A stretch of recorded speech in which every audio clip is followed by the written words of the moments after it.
Hello students, ये आपके class 6 की सीबीई की वर्कशीट है जो आपको 4 सब्जेक्ट्स में गिवन है, हिंदी, इंग्लिश, मैथ्स और ईवीएस में।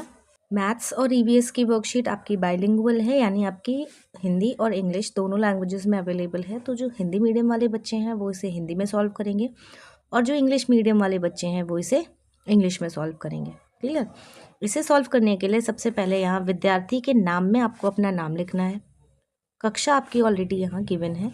अनुभाग में आपको अपना सेक्शन लिखना है। अगर आप ए सेक्शन के स्टूडेंट्स हैं आप ए लिखेंगे, बी के हैं तो आप बी लिखेंगे, एंड अगर आप सी या डी के स्टूडेंट्स हैं तो आप वैसा ही यहाँ पर अनुभाग में लिख देंगे। इसके आगे आपको अपना अनुक्रमांक यानी आपके अपने क्लास का रोल नंबर लिखना है। दिया है, निम्नलिखित गद्यांश पर आधारित बहुविकल्पीय प्रश्नों के उत्तर सर्वाधिक उपयुक्त विकल्प चुनकर लिखिए। एक राजा था जिसे शिल्पकला अत्यंत प्रिय थी। वह मूर्तियों की खोज में देश परदेश जाया करता था। इस प्रकार राजा ने कई मूर्तियां अपने राजमहल में लाकर रखी हुई थीं और स्वयं उनकी देख रेख करवाते थे। सभी मूर्तियों में उन्हें 3 मूर्तियां जान से भी ज़्यादा प्यारी थीं। एक दिन जब सेवक इन मूर्तियों की सफाई कर रहा था तब गलती से उसके हाथ से एक मूर्ति टूट गई। जब राजा को यह बात पता चली तो वह आग बबूला हो गए और उन्होंने उस सेवक को तुरंत मृत्युदंड दे दिया। सज़ा सुनने के बाद सेवक ने अन्य बची दोनों मूर्तियों को भी तोड़ दिया। यह देखकर सभी को बहुत अचरज हुआ। राजा ने उस सेवक से इसका कारण पूछा। तब उस सेवक ने कहा, महाराज क्षमा कीजिएगा, यह मूर्तियां मिट्टी की बनी हैं, अत्यंत नाजुक हैं, अमरता का वरदान लेकर तो आई नहीं है, आज नहीं तो कल टूट ही जाती। अगर मेरे जैसे किसी आदमी से टूट जाती तो उसे अकारण ही मृत्युदंड का भागी बनना पड़ता। मुझे तो मृत्युदंड मिल ही चुका है, इसलिए मैंने ही अन्य दोनों मूर्तियों को तोड़कर उन 2 व्यक्तियों की जान बचा ली। यह सुनकर राजा को अपनी गलती समझ आ गई और उसने सेवक को सज़ा से मुक्त कर दिया। ये था आपका पैसेज। इसी पैसेज के अकॉर्डिंग नीचे आपको क्वेश्चंस के आंसर देने हैं। प्रश्न 1 है, गद्यांश के अनुसार राजा को किस कला से लगाव था? ऑप्शन है चित्रकला, नृत्य कला, मूर्ति कला या अभिनय कला। जैसे आपको पैसेज में यहाँ दिया है, एक राजा था जिसे शिल्पकला अत्यंत प्रिय थी। राजा को क्या प्रिय थी? शिल्पकला। जो आपकी शिल्पकला है वही आपकी मूर्ति बनाने की कला होती है, यानी जब आप पत्थर से कोई भी सामान बनाते हो, मूर्तियाँ वगैरह बनाते हो, तो इसे ही हम शिल्पकला कहते हैं। तो पहले का हमारा करेक्ट आंसर हो जाएगा मूर्ति कला, यानी ग। ऑप्शन ग को सर्किल कर देंगे। क्लियर? नेक्स्ट आपका प्रश्न है, गद्यांश के अनुसार कहानी में कुल कितनी मूर्तियां टूटी? ऑप्शन है 1, 3, 5 या 7। चलते हैं हम एक बार फिर से अपने पैसेज पे। पैसेज में आपको गिवन है कि सभी मूर्तियों में उन्हें 3 मूर्तियां जान से भी ज़्यादा प्यारी थी। ठीक, अब एक दिन जब सेवक इन मूर्तियों की सफाई कर रहा था तब गलती से उसके हाथ से एक मूर्ति टूट गई। यहाँ पर उससे एक मूर्ति टूटी है और जब राजा को यह बात पता चली तो वह आग बबूला हो गया और उन्होंने सेवक को तुरंत मृत्युदंड दे दिया। सज़ा सुनने के बाद सेवक ने अन्य बची दोनों मूर्तियों को भी तोड़ दिया। तो एक मूर्ति यहाँ पर टूटी और 2 मूर्ति को इसने जानबूझ के तोड़ दिया। तो कुल कितनी मूर्तियाँ टूट गई हमारी? कुल 3 मूर्तियाँ टूट गई। तो प्रश्न 2 का ऑप्शन हमारा कौन सा सही हो जाता है? ख, यानी कि हमारी 3 मूर्तियाँ टूट गई। राजा ने सेवक को दंड क्यों दिया? मूर्तियां टूटने के कारण, चोरी करने के कारण, सेवा करने के कारण या मूर्तियां बनाने के कारण? आपने ऊपर देखा था पैसेज में, गलती से उसके सेवक के हाथ से मूर्ति टूट गई तो राजा ने क्या किया? राजा ने तुरंत उसे मृत्युदंड दे दिया। तो मृत्युदंड राजा ने किस बात पे दिया था? मूर्तियों के टूटने पर दिया था। यानी कि प्रश्न 3 का आपका करेक्ट आंसर क्या हो जाता है? क, मूर्तियां टूटने के कारण। प्रश्न 4 है, गद्यांश के अनुसार राजा ने सेवक को सजा से मुक्त क्यों कर दिया था? सेवक स्वार्थी था, सेवक लाचार था, सेवक परोपकारी था या सेवक नासमझ था? आप अभी पूरा पैसेज पढ़ के आए हो और पैसेज में आपने देखा था कि जब वो सेवक था उससे एक मूर्ति बाय मिस्टेक यानी कि गलती से टूट गई थी, तो राजा ने उसको तुरंत मृत्युदंड दे दिया था। तो उसने क्या किया था कि जब उसको मृत्युदंड मिल ही रहा है तो उसने बाकी दोनों मूर्तियां भी तोड़ दी थी, क्योंकि मान लो फर्दर आगे जाके किसी दूसरे व्यक्ति से अगर वो मूर्ति गलती से टूट जाएगी तो राजा उसे भी मृत्युदंड दे देगा। चूंकि 3 मूर्तियां उसके दरबार में थी और वो तीनों मूर्तियां मिट्टी की थीं, और अगर तीनों मूर्तियां किसी ना किसी से टूट ही जाती तो राजा 3 लोगों को मृत्युदंड दे देता। इसलिए उसने क्या किया कि 2 अन्य लोगों को मृत्युदंड से बचाने के लिए उसने बाकी दोनों मूर्तियां भी तोड़ दी थी। इसलिए वो जो सेवक था वो कैसा था? सेवक परोपकारी था, यानी चौथे का आपका ग ठीक हो जाएगा। इसे सॉल्व करने के लिए सबसे पहले आप स्टूडेंट नेम में अपना नेम लिखेंगे। क्लास आपकी ऑलरेडी गिवन है। सेक्शन में आपको अपना सेक्शन डालना है। नंबर में आपको अपना रोल नंबर डाल देना है। यहाँ आपको गिवन है read the story given below and answer the questions that follow, यानी आपको ये स्टोरी पढ़नी है और क्वेश्चन के आंसर देने हैं। ठीक, लिखा है अ डैड हैज़ 3 सन्स, एक पिता के 3 बेटे थे। Who were always fighting, जो हमेशा लड़ा करते थे। He wanted to teach them a lesson, वह उन्हें एक पाठ सिखाना चाहता था। लेसन मतलब सीख होती है। वह उन्हें एक पाठ सिखाना या एक सीख देना चाहता था। He gave his oldest son one stick, उसने क्या किया? He gave, उसने दिया अपने सबसे बड़े बेटे को one stick यानी एक छड़ी दे दी, and said, और कहा break it, इसे तोड़ दो। The son broke it easily, उस लड़के ने क्या किया? आसानी से तोड़ दिया। आपको यहाँ दिख भी रहा है एक छड़ी आसानी से टूटती हुई। ठीक, नेक्स्ट अगले में क्या हुआ? The dad tied 3 sticks together, dad ने क्या किया? टाई कर दिया यानी बांध दिया। टाई मीन्स होता है बांध देना। The dad tied 3 sticks together, तीनों लकड़ियों को एक साथ बांध दिया। And gave them to his youngest son, और दे दिया उसे अपने सबसे छोटे बेटे को। यंगेस्ट सन में सबसे छोटा बेटा। डैड सैड, पिता ने कहा ब्रेक दिस, इसे तोड़ो। द सन ट्राइड, लड़के ने कोशिश करी यानी उनके बेटे ने कोशिश करी। बट ही कुडंट, लेकिन वह नहीं तोड़ सका। His brothers also tried but failed, उसके भाइयों ने भी कोशिश करी बट फेल्ड यानी असफल रहे, नहीं तोड़ पाए उसको। द डैड स्माइल्ड, पिता मुस्कुराए। एंड सैड, और कहा सी, देखो, 1 stick is easy to break, एक लकड़ी को तोड़ना आसान है। बट 3 टुगेदर आर स्ट्रॉन्ग, लेकिन 3 एक साथ स्ट्रॉन्ग यानी मजबूत होती हैं। सिमिलरली, इसी तरह, टुगेदर यू आर स्ट्रॉन्ग, तुम तीनों अगर एक साथ हो तो तुम तीनों क्या हो? स्ट्रॉन्ग हो यानी मजबूत हो। बट, लेकिन, फाइटिंग मेक्स यू वीक, लेकिन लड़ने से तुम क्या हो जाओगे? लड़ने से तुम कमज़ोर हो जाओगे। द सन अंडरस्टूड, लड़का समझ गया या बेटे समझ गए। देन दे प्रॉमिस्ड, उन्होंने वादा किया। नॉट टू फाइट, लड़ने का नहीं, मतलब promise not to fight and stay united forever, उन्होंने कभी लड़ाई ना करने का वादा किया। And stay united forever मतलब एक साथ रहने का और कभी ना लड़ाई करने का वादा किया। तो ये आपकी पैसेज थी और ये आपकी स्टोरी थी, और इस स्टोरी से पढ़ के आपको नीचे आंसर्स करने हैं। तो आपका फर्स्ट क्वेश्चन है what was the problem among the 3 brothers, problem यानी समस्या। अमंग द 3 ब्रदर्स यानी 3 भाइयों के बीच में क्या समस्या थी? फर्स्ट ऑप्शन है दे वर लेजी, वो तीनों आलसी थे। नेक्स्ट ऑप्शन है दे वर ऑलवेज फाइटिंग, वे तीनों हमेशा लड़ाई करते थे। नेक्स्ट ऑप्शन है they didn't like their father, उनको अपने पिता पसंद नहीं थे।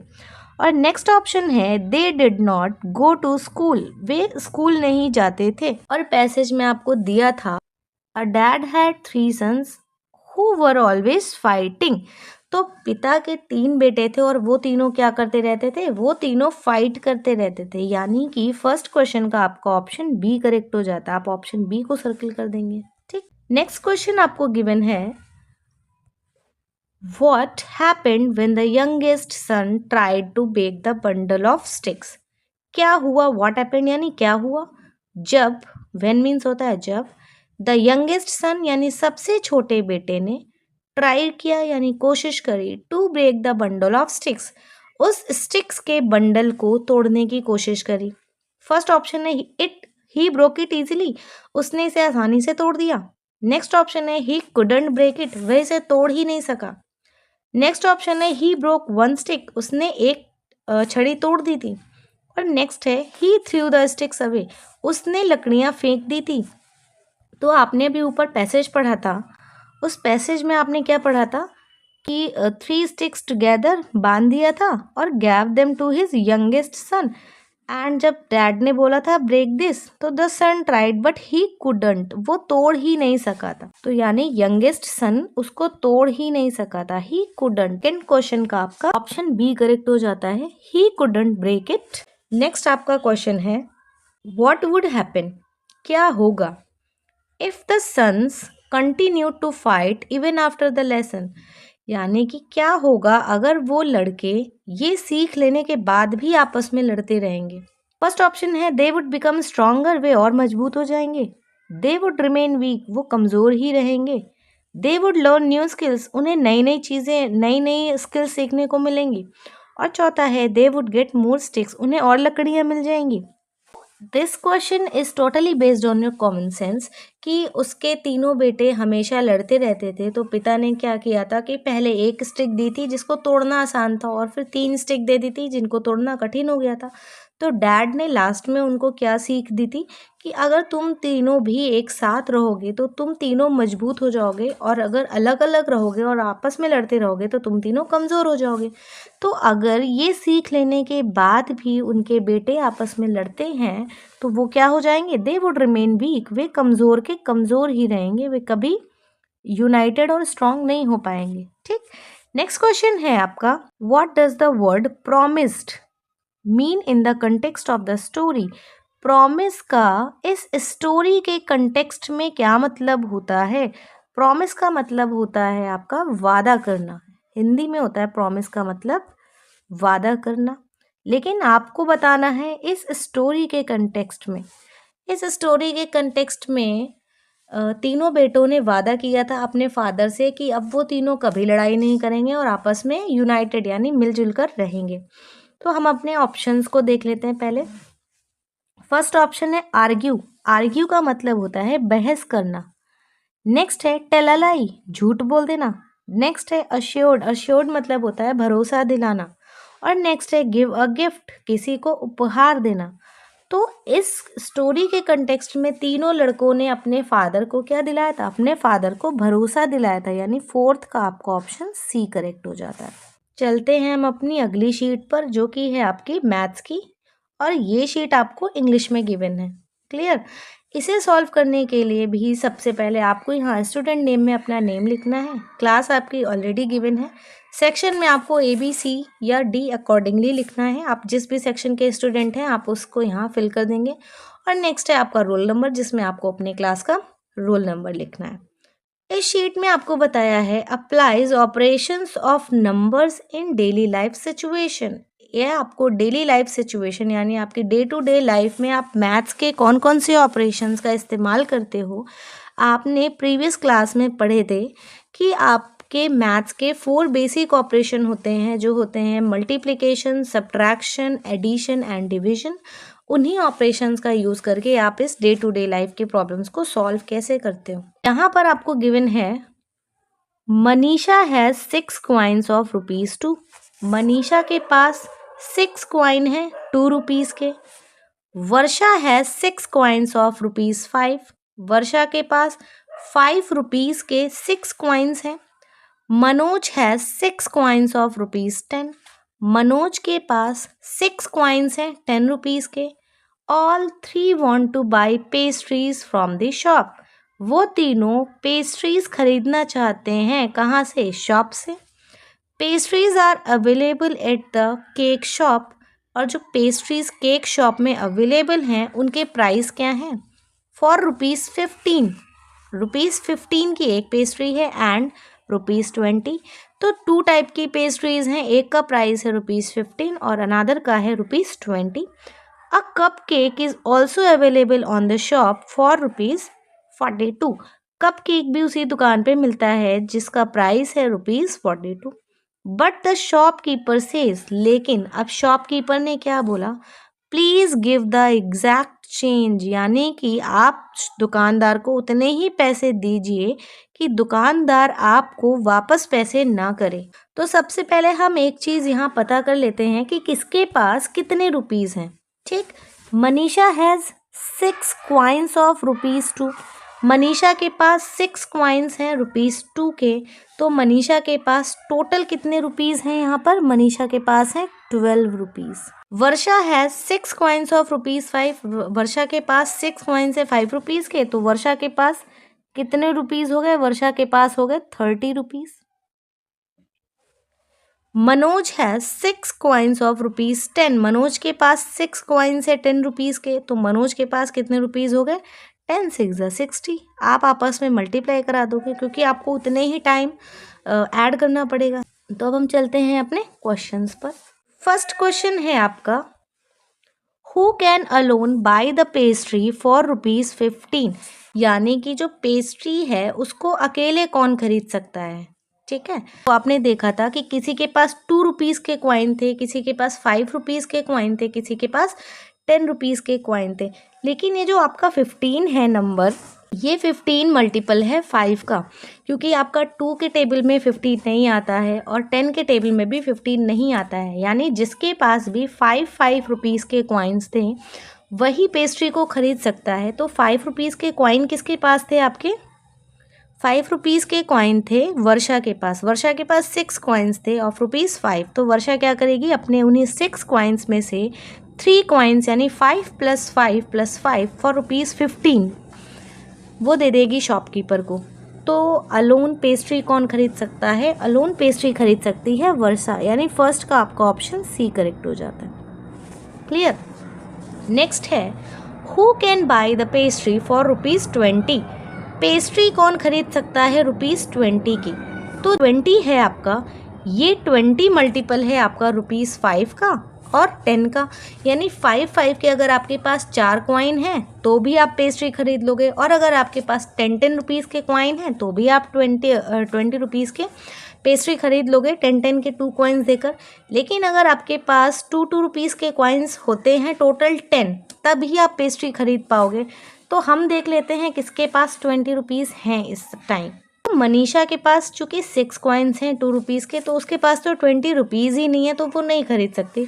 लेकिन वर्षा के पास टोटल 30 रुपीज़ हैं और मनोज के पास 60 रुपीज़ है, यानी कि पेस्ट्री आपकी खरीद सकती है वर्षा और मनोज।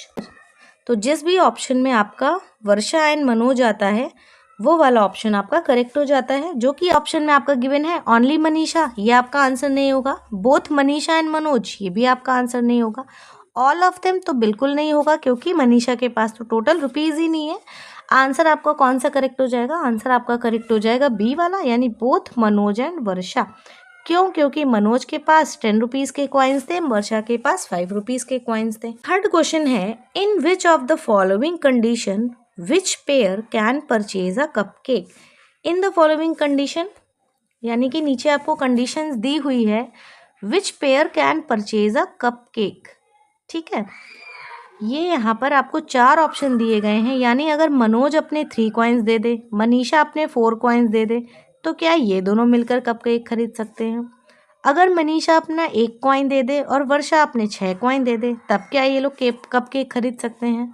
वर्षा अपने 6 कॉइन दे दे या मनोज अपने 1 कॉइन को दे दे, तब ये लोग मिलके कपकेक खरीद सकते हैं?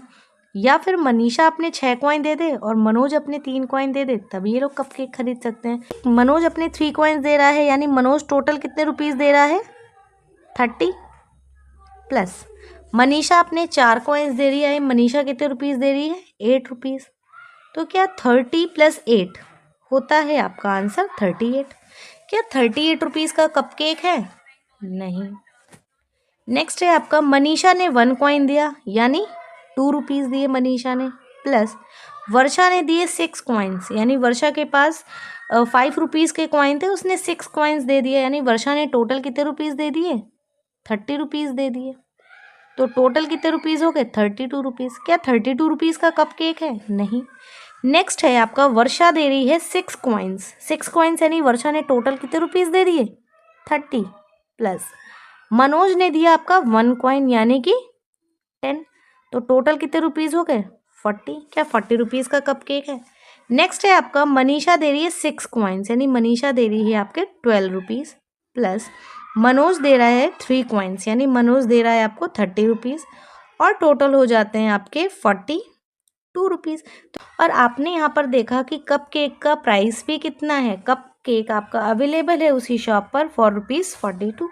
तो यानी कि कप केक खरीद कौन लेगा, कप केक खरीदेंगे मनीषा अपने 6 कॉइन्स देगी और मनोज अपने 3 कॉइन्स दे देगा, तब ये दोनों मिलकर क्या खरीद लेंगे, कप केक खरीद लेंगे।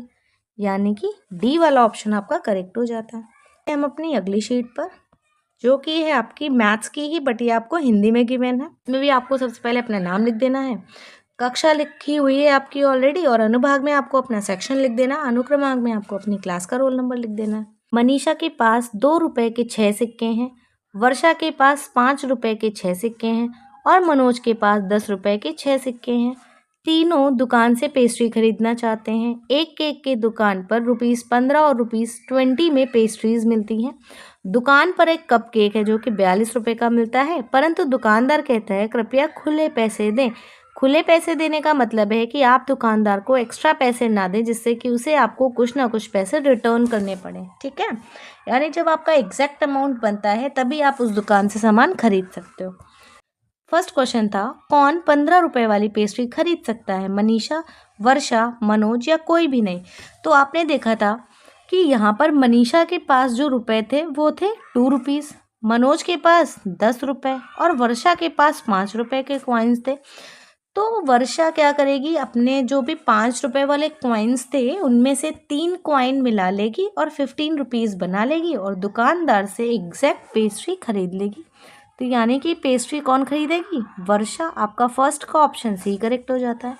नेक्स्ट है ₹20 वाली पेस्ट्री कौन खरीद सकता है। तो आपने देखा था मनीषा के पास 2 रुपीज़ के 6 कॉइन्स थे, यानी मनीषा के पास तो पैसे ही नहीं थे टोटल, उसके पास केवल 12 रुपए थे, तो मनीषा नहीं खरीद सकती। मनोज और मनीषा, मनीषा के पास आपके 2 रुपीज़ के कॉइन्स थे और मनोज के पास 10 रुपीज़ के कॉइन्स थे, तो मनीषा के पास तो टोटल पैसे ही नहीं थे, यानी मनीषा वाले तो आपके दोनों ऑप्शन गलत हो गए। मनीषा तो खरीद ही नहीं सकती पेस्ट्री। फिर नेक्स्ट है सभी, अगर मनीषा बाहर हो गई तो सभी नहीं हो सकता आपका आंसर। ठीक, तो बचा क्या है आपका, मनोज और वर्षा दोनों। क्योंकि मनोज के पास आपके 10 रुपीज़ के कॉइन्स थे, वो क्या करेगा 10-10 रुपए के 2 कॉइन्स ले लेगा और बना लेगा अपने 20 रुपीज़ और ले आएगा। ठीक है, पेस्ट्री। और वर्षा के पास 5-5 रुपीज़ के कॉइन थे, तो वर्षा क्या करेगी 5-5 रुपीज़ के अपने 4 कॉइन्स ले लेगी और बना लेगी ₹20 और क्या करेगी, खरीद लेगी। बी करेक्ट हो जाता है, आप ऑप्शन बी को सर्किल कर देंगे। नेक्स्ट है, निम्नलिखित स्थिति में कौन सा जोड़ा मिलकर एक कप केक खरीद सकता है। आपको यहाँ क्या खरीदना है, आपको यहाँ कप केक खरीदना है। दिया हुआ है मनोज 3 सिक्के, मनीषा 4 सिक्के। आपको पता है मनोज के पास 10 रुपीज़ के कॉइन्स थे, यानी मनोज यहाँ पर टोटल कितने रुपीज़ कॉन्ट्रीब्यूट कर रहा है 30 रुपीज़, प्लस मनीषा के पास जो सिक्के थे वो 2 रुपीज़ के थे और वो दे रही है टोटल 4 सिक्के, यानी कि उसने कितने रुपीज़ दिए 8 रुपीज़ दिए। तो इन दोनों का टोटल करने पे होता है 38, बट कप केक हमारा 38 रुपीज़ का है नहीं, तो ये वाला ऑप्शन आपका नहीं हो सकता। नेक्स्ट है मनीषा 1 सिक्का, मनीषा के पास 2 रुपीज़ के कॉइन्स थे, उसने 1 सिक्का दे दिया यानी उसने 2 रुपये दे दिए। फिर है वर्षा 6 सिक्के, वर्षा के पास आपके 5 रुपीज़ के कॉइन्स थे, उसने 6 सिक्के दे रही है, तो वो कितने रुपीज़ दे रही है आपको 30 रुपीज़ दे रही है और टोटल इसका कितना होता है 32, पर कप केक आपका 42 का है, यानी कि ये वाला ऑप्शन आपका गलत हो गया। नेक्स्ट है वर्षा 6 सिक्के, वर्षा 6 सिक्के दे रही है, चूंकि वर्षा के पास 5 रुपीज़ के कॉइन्स थे, यानी वर्षा टोटल सिक्के कितने दे रही है, रुपए कितने दे रही है 30, प्लस मनोज 1 सिक्का दे रहा है और मनोज के पास सिक्के ही 10 रुपीज़ के थे। इन दोनों का टोटल करने पे आपका आंसर आता है 40, तो ये वाला ऑप्शन आपका गलत हो गया। नेक्स्ट है मनीषा दे रही है आपके 6 सिक्के, चूंकि मनीषा के पास 2 रुपीज़ के कॉइन्स थे, इसलिए मनीषा कितने रुपीज़ दे रही है 12, प्लस मनोज 3 सिक्के दे रहा है और मनोज के पास 10 रुपीज़ के कॉइन्स थे, यानी कि टोटल एडिशन हो गया उसके पैसों का 30 रुपीज़। ठीक है, तो इन दोनों का जब आप एडिशन करोगे तो आपका आंसर आ जाएगा 42। ठीक, और कपकेक की भी प्राइस आपकी कितनी है 42 रुपीज़, यानी कि दोनों मिलकर कपकेक खरीद लेंगे, केवल मनीषा और मनोज। चलते हैं हम अपनी अगली शीट पर, जो कि है आपकी ईवीएस की। इसे भी सॉल्व करने के लिए आप क्या करेंगे, स्टूडेंट नेम में सबसे पहले आपको अपना नेम लिखना है, क्लास गिवन है, सेक्शन में आपको A B या C D अकॉर्डिंगली लिख देना है, रोल नंबर में आपको अपना रोल नंबर लिख देना है। यहाँ पर इन्होंने आपको बताया है let us collect as many objects as possible from your surroundings. चलो हम अपने चारों तरफ, सराउंडिंग मीन्स क्या होता है, चारों तरफ, हम अपने चारों तरफ से ऑब्जेक्ट्स को कलेक्ट करते हैं एज पॉसिबल, यानी कि जितने भी कलेक्ट कर सकते हैं, जितनी आपकी कैपेसिटी है उतने ऑब्जेक्ट्स को हम कलेक्ट करते हैं। फिर यहाँ आपसे बोला है इन्होंने सेपरेट, यानी अलग कर दो, अलग अलग कर दो ऑल ऑब्जेक्ट्स, सारे ऑब्जेक्ट्स को, from this collection that they are made from paper, कि आपके जो ऑब्जेक्ट्स आपने कलेक्ट करे हुए हैं वो किस ऑब्जेक्ट से मिलकर बने हैं, यानी वो कागज़ का बना है, पेपर का बना है, या फिर वो वुड यानी लकड़ी का बना है, लेदर यानी चमड़े का बना है, एटसेट्रा। एटसेट्रा यानी कि वो आपका लोहे का बना है, कांच का बना है, प्लास्टिक का बना है। इसके बेसिस पर आपको उनको कैटेगराइज कर देना है एज शोन इन टेबल, जैसा कि आपको यहाँ पर इन्होंने इस टेबल में करके दिखाया है। Complete the table as per your collection of material, आपको अपने कलेक्शन के हिसाब से इस टेबल को कंप्लीट कर देना है। यहाँ पर ये आपको ये कुछ ऑब्जेक्ट्स दिख रहे हैं, तो यहाँ पर आपको बताना है कौन सी चीज़ किससे मिलकर बनी है। जैसे वुड से इन्होंने क्या क्या बनाई हुई है, चेयर, टेबल, बट आपको पता है कि ये जो आपकी पेंसिल है ये भी आपसे किससे मिलकर बनती है, वुड से मिलकर बनती है। ठीक है, ये जो आपके टॉयज़ होते हैं ये भी किससे मिलकर बनते हैं, वुड से मिलकर बनते हैं।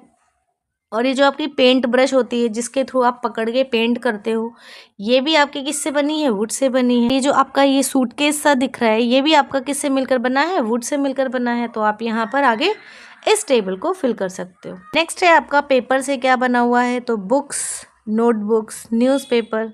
ठीक, इसके बाद आपका लेदर से क्या बना हुआ दिख रहा है, बना हुआ आपको क्या क्या दिख रहा है, तो प्लास्टिक से बनी हुई हमें दिख रही हैं मटेरियल। आप मान लो यहाँ पर ग्लास लिखते हो, ग्लास।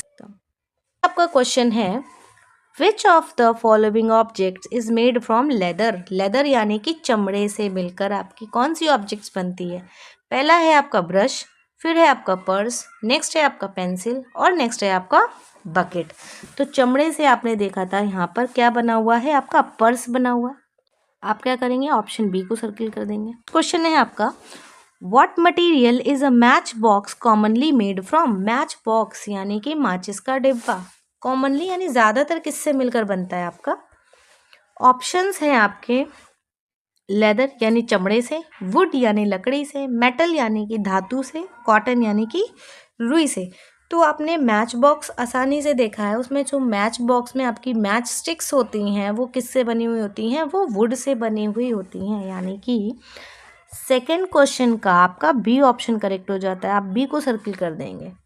नेक्स्ट क्वेश्चन है विच of the following objects is not made from paper. इनमें से कौन सा ऑब्जेक्ट आपका पेपर से नहीं बना है। ऑप्शन है आपका चार्ट पेपर, नोटबुक, चॉक या मैच बॉक्स। पेपर है उसमें तो ही पेपर रहा, यानी वो तो पेपर से बनता ही है, और नोटबुक भी उन्हीं पेपर शीट्स को कलेक्ट करके हम नोटबुक बनाते हैं। और जो आपका मैच बॉक्स है, तो मैच बॉक्स की जो डिब्बी होती है वो आपकी किससे बनती है, वो भी आपकी पेपर से ही बनती है। ऑप्शन है आपका सी चॉक, चॉक आपका पेपर से नहीं बनता है। ठीक, तो थर्ड का आपका ऑप्शन सी करेक्ट हो जाता है। चलते हैं हम अपनी अगली शीट पर, जो कि है आपकी ईवीएस की ही, बट ये आपको हिंदी में गिवन है।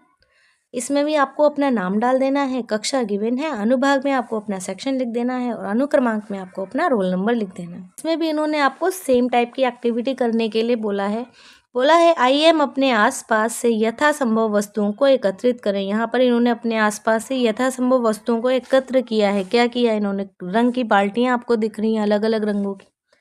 ठीक, यहाँ पर ये आपको बाल्टी दिख रही है, ये गेंद दिख रही है, ये कोई खिलौना सा दिख रहा है, ये आपको चक्री दिख रही है, ये गुब्बारे दिख रहे हैं, कागज़ दिख रहा है आपको, ये टॉयलेट पेपर के रोल्स हैं, और ये आपको शहनाई दिख रही है, ये रंग दिख रहे हैं, पर्स दिख रहा है, ये एक अटैची टाइप की दिख रही है। ठीक है, और ये आपको टेस्ट ट्यूब्स दिख रही हैं, फनल और टेस्ट ट्यूब्स दिख रही हैं। ठीक, ये पेंसिल्स दिख रही हैं।